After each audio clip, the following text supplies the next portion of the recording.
Eastern Cape Provincial ANC distances itself from Zweli Mkhize's slate punted by its Alfred Nzo region.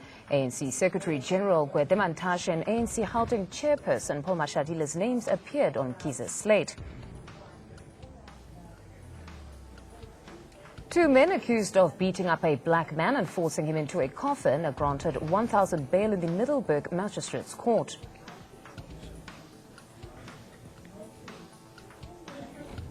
Black Lawyers Association submits a memorandum of grievances to the presidency. BLA accuses the state of disregarding black and female legal practitioners in its briefing patterns and distribution of legal work.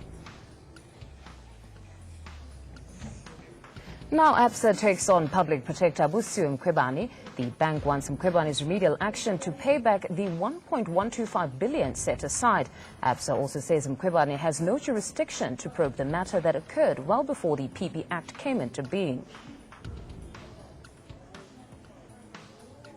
And President Jacob Zuma encourages South Africa to fight poverty in his Mandela Day message, calls on all sectors of society to continue working with government to fight poverty, inequality and unemployment.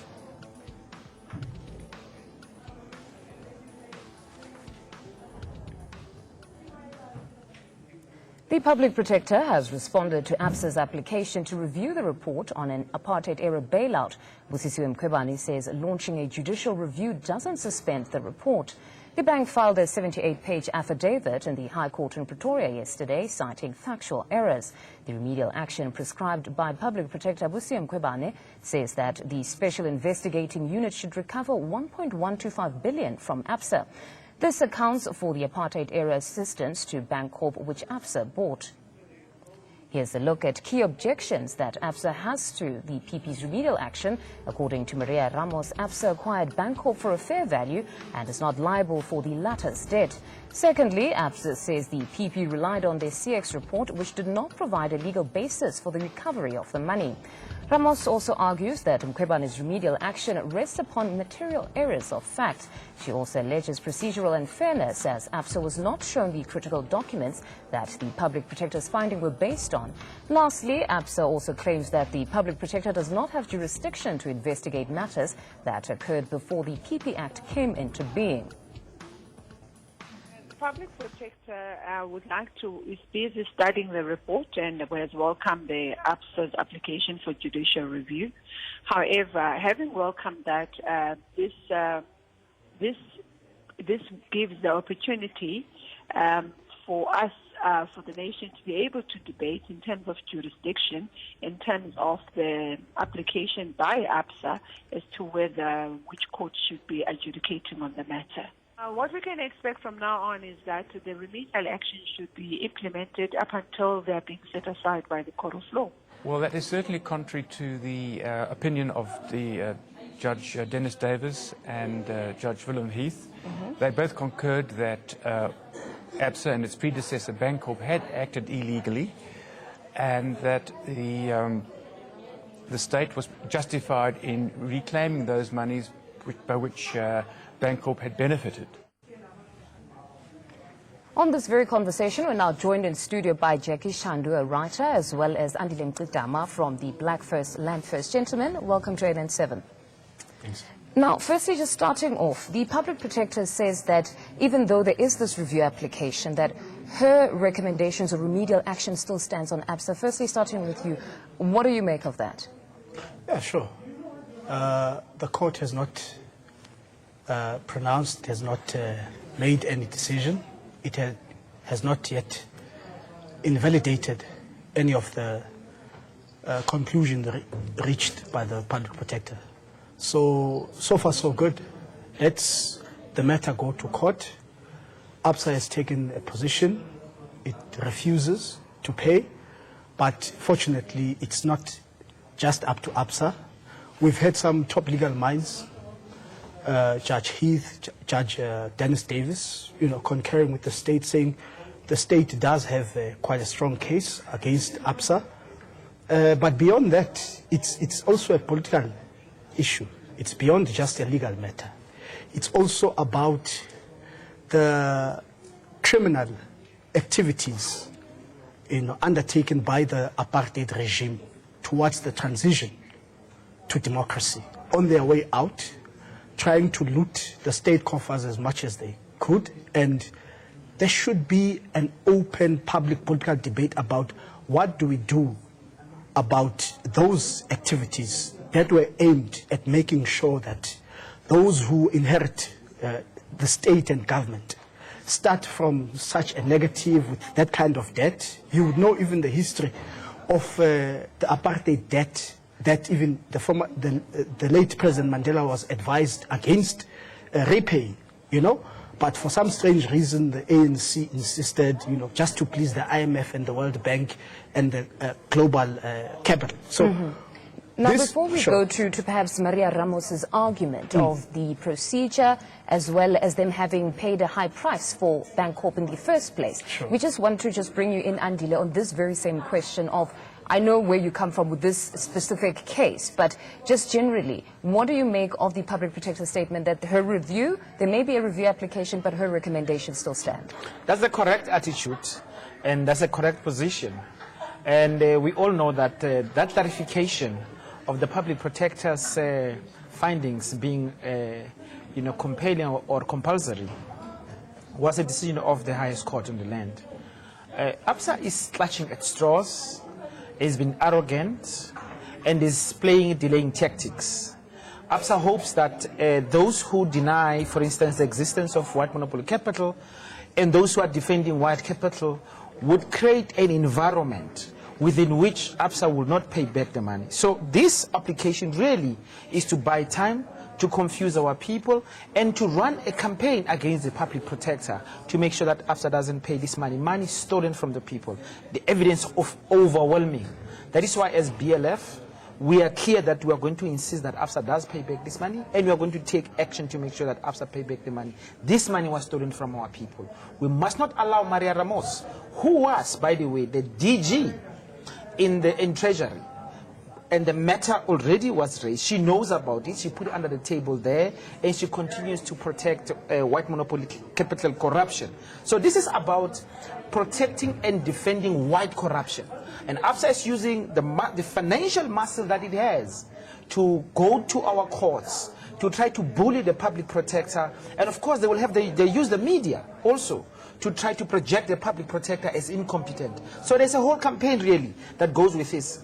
And unfortunately, people like former ministers Trevor Manuel, people like Tito Mboweni, people like Thabo Mbeki are part of this campaign to make sure that white capital does not account. So the position of the Public Protector is correct, and as society, we must in fact come out and support the Public Protector. She's under extreme pressure from very powerful, evil, corrupt forces, which is white monopoly capital in our country. But there's this bit of a conundrum here, at least for you, Andile, this question. Now, if some are arguing that the Public Protector was very selective, she used these reports, the one of the expert of panel chaired by Judge Dennis Davis, she used the report, but she was selective in taking some of the things from those findings, because the last finding was that Absa should not pay the money. But yes, they were all in agreement that the Bancorp or the bailout was illegal nevertheless. But they're saying that she's selective in taking what she needs out of these reports, and then she comes to a completely drastic finding where she says they need to pay. No, it's not drastic. It's consistent. In fact, even if you look at Judge Heath, or you look at the more problematic conclusion of Davis, Davis says this money was stolen and money must be paid, but then says it must not be Absa. Heath says actually money must be paid, but if we do pay this money, it might mess up the banking system. It's like saying a bully, because if you don't call a bully into account, it will act out its bulliness for everyone else, therefore allow the bully to run with what they have done. It's a shocking reasoning by these two white judges.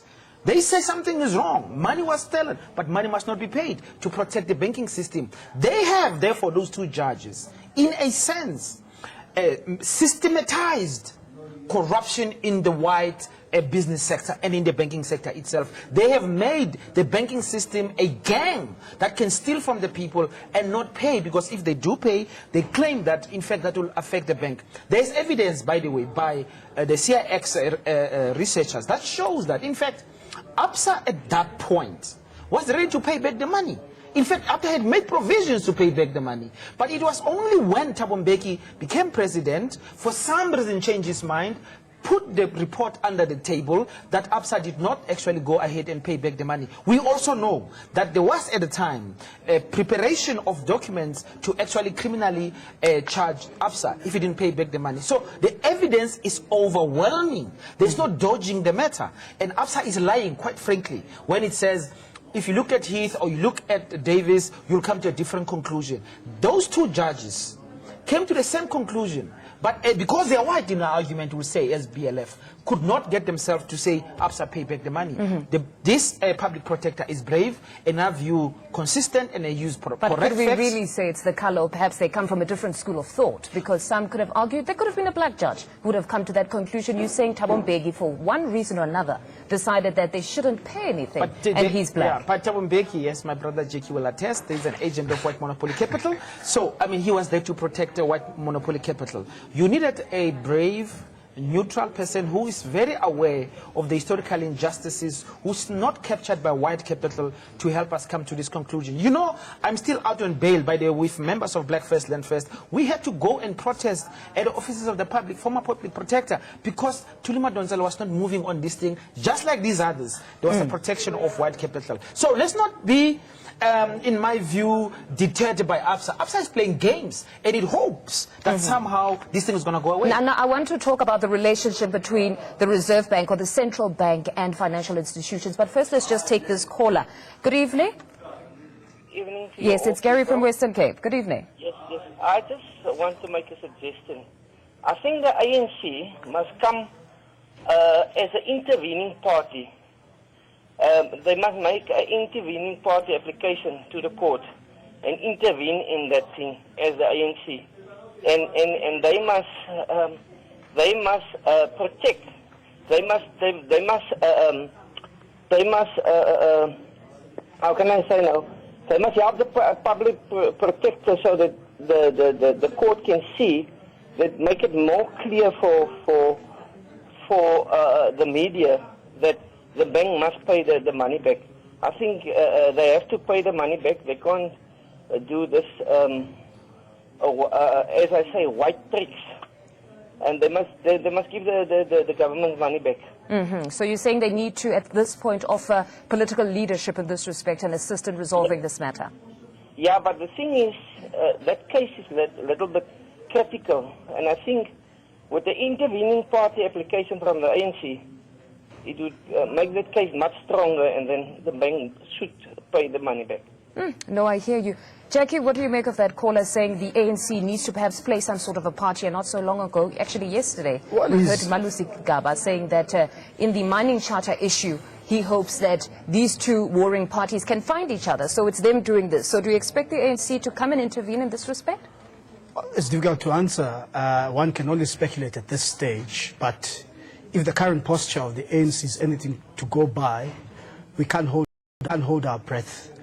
In fact, there are previous cases before. Even if you go back to even the Marikana massacre, the ANC could have intervened in time and avoided the massacre. It could have been. There could have been a political situation that says there's labor against white capital exploitation, and the state must come through and preside over that issue, apply its mind, and give a directive. So I do, in fact, the previous caller vindicates my initial remarks that this is beyond, it's more than just a legal issue.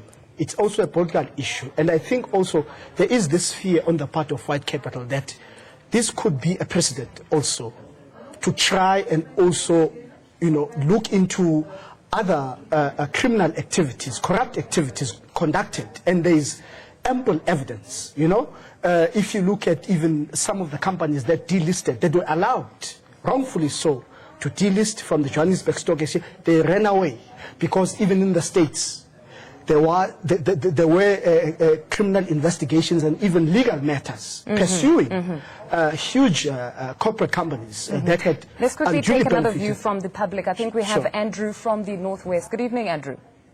How are you, ma'am? I'm fine, thanks, and you? Thank you very much. Go ahead. Yes, ma'am. You know what? Let me just put it clear. From the beginning of evolution in Africa, the only enemy that we fought, it was white. Now, we never knew anything about color up until we have been indoctrinated on the capital issue. Now, the capital issue comes the white man to determine on how we should run the affairs of our economy. Now, my point is, Absa has been there long time ago, owned by Rupert and his friends, fellows. Now, you know, Madiba said we cannot run the country without economy. In 94, then the person who says he's economist, it was Thabo Mbeki. Now Thabo Mbeki should have at least put us in radical economic transformation at that time. So now, because of the things, the issues are hot now. They've put him once back as a president to us. Yesterday, he was referring that there is no white monopoly capital. In terms of the color revolution, we're in a blue color. We don't have a choice. The white man doesn't have anything to do but to destroy it in a color issue. Now we're in a blue color. Now our issue is very serious. Those people must just pay the money so that we can be able to run the affairs of the country. Look at the education, it's part of the color. Look at the Nkandla, it's a part of the color. So we cannot be contradicted by people who say they are from universities of success or whatever. Rona, we have been there in 1976. Mandela says, I fought domination and I fought against black domination. So those black dominations are the Mbekis. Those people are propagandists in our country because of they don't want to see the unity and the prospering of our country. They don't want to see the color black owning the means of production in the land, because we have said we are taking only 20 years. After 20 years, because of we have never had skills on agriculture and farming. So now we have those skills. We want our land so that we can be able to share food with our people, because even today we are not eating the food that we should have been eating. Thank you so much. My name is Andrew Badele in Friday. No, lovely. Thank you very much. We have another caller, Pilani from Germiston. Good evening. Yes, how are you? I'm lovely. What's your comment on our conversation? Okay, thank you. I'm going to be very short. Thank you. Firstly, the issue of Absa is of national importance. Therefore, they need to pay back the money, and then after that, leaders from political parties, they mustn't play with us. People, the gap between the rich and the poor in this country is huge. To address that thing, we need to firstly to fix our education, because our education is not up to scratch, and then to dwell in something that divides this country, it doesn't make us constructive at all. Therefore, Mr. Mkatama in particular, I'm pushing this thing through you. You must make sure that you must understand exactly what is the needs of the poor people in this country. Not people, they must push their own agenda on whatever platform in the media. Thank you. Thank you very much. That's Pilani from Germiston. Perhaps we can start with you following that caller. Your understanding of the caller saying that we cannot allow for certain people to push their agenda on platforms such as these. What do you make of that? Everybody's got an agenda. I don't think you can avoid that. The important thing is to see what is the agenda. We have a black agenda, and we're going to push it. We want black people to get the country back, to get our minerals into black hands. We're not apologetic at all. Our agenda is a black agenda. We're against the white agenda because it affects our people very negatively.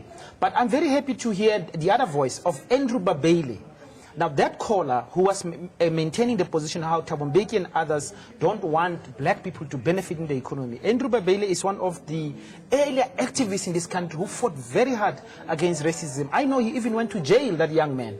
At his school, there was racism at Vryburg, where he calls from. So I'm very happy to hear his voice coming through and him being so clear, even after being brutalized by the white system for as long as it has happened. That all happened under this new dispensation when we talk about Andrew Babele. So I'm happy to hear his voice coming to this important, I think, platform. Now, I think going back to a point that I think Brother Jackie also like to reflect on would be the ANC must indeed intervene on this matter. In the same way that we are going to intervene as Black First Land First, we are going to oppose Absa. But you know, other voices that claim to fight corruption, where are they? Let's just take another caller. Anonymous, good evening. What is your input to our conversation this evening? Yes, Siyaphila Unjani, your input on our conversation? Okay, ngicela ukwadlula kubhuti Mgqithama because labantu labo masithumela ngomodisi asithumela ngomodisi masithi siyacomplain as abantu abamnyama abaphuwa asithumele ngerand lethu twalwile ngifuna ukwazi ukuthi isolution yini la ngala bantu laba because no sifike ekugcineni because kumele sathe action manje ngala bantu abamhlophe. Thank you. Andile? Yes, I agree with the caller completely, Nyavumelana, because all the time when we want to transform, what we find ourselves under is under attack, blackmailing, or we should call it whitemailing, by these so-called rating agencies. Basically, they are saying, if we transform the economy, make sure black people come into the economy, they're going to attack the rent, which they do. They're going to attack the economy, which they do. Therefore, they say we must do nothing. The attitude that Black First Led take is to say, well, already we black people do not have the rent. So, if it means taking back the land and getting involved in the economy and making sure the mining charter works for us, is going to mean that the economy or the rent is being attacked for a little while, that's fine, let it happen. We must not be intimidated by these threats, by these rating agencies, which, by the way, are criminal organizations owned by individuals. These are private entities. They are not a part of any system. They are not part of the UN system. These are private organizations paid by this government.